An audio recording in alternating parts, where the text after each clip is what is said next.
Bitcoin is a word the majority of avid internet users have come to know, but few of us have come to truly understand. Bitcoin is a decentralized digital currency that works without a bank. You may have noticed from the many headlines over the latter part of 2017, Bitcoin is steadily increasing in value, and some people have made a lot of money from it. But how safe is it? Hello and welcome back to Life's Biggest Questions. I'm Rebecca Felgate, and today I'm asking, is Bitcoin safe to invest in? Before I get right into the nitty-gritty details of this video, I want to remind you guys to leave a thumbs up on all of the videos that you like, and please do leave us a comment so we can continue our discussion down below. Also, to all of you who are new here, please do feel free to go ahead and subscribe to our channel. Bitcoin was established in 2009 and allows people around the world to trade via a cryptocurrency. The creator of Bitcoin goes by the name of Satoshi Nakamoto, but of course that is a pseudonym and nobody knows who that person actually is. Initially, people were sketchy about Bitcoin, possibly due to its lack of an accountable creator and largely due to the link between cryptocurrencies and drug purchases on the dark web. However, the world has changed since 2009, with more and more people seeing the benefits of a paperless, non-physical money system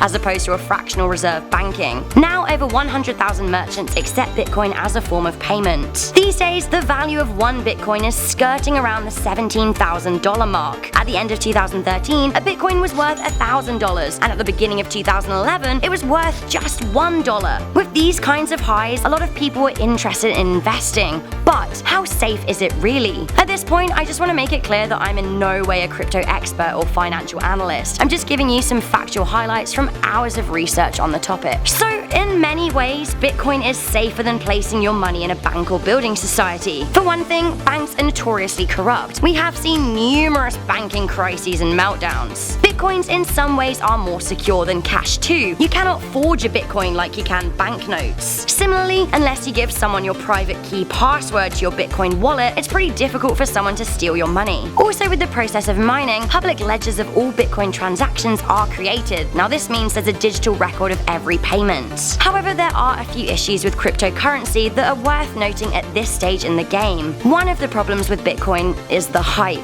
A lot of people are buying into the currency for some kind of hipster street cred validation, which is a terrible reason to invest in something. The currency hasn't yet stabilized, which is why we are seeing such huge rises and falls in the value over the past few months. With such wild swings, it's difficult to affix a goods to currency value, making trading with Bitcoin at the moment anyway a slight risk. People are also feasibly concerned that the inflation bubble will burst, leaving investors who joined at say $15,000 to the Bitcoin out of pocket. Now, this would happen if the value crashes back down to its earlier US dollar exchange rate. The other issue with Bitcoin is that it's stored in online wallets. These wallets have PIN numbers, and if you forget that PIN number, you simply cannot access your money. Also, you cannot reverse a transaction. If you send your money to the wrong person, you can't get it back. Banks have safeguards for wrong payments, but Bitcoin simply doesn't. There is no buyer protection. The other potential risk when it comes to Bitcoin is that governments are very suspicious of it, partly due to its checkered history with the drugs market, and partly because they're suspicious of tax evasion. Bitcoin is currently illegal in Iceland, Russia, China, and is a huge grey area in the United Arab Emirates. There are economists who have a better understanding of crypto than I do, but so far as I see it, Bitcoin has its pros and cons, its areas of safety and its areas of risk. Right now, things certainly do seem hot for the Bitcoin, and as we move forward into the future, I would imagine a cashless world to be a beneficial one. However, the concept of crypto does need to become a bit more tangible for it to truly take off.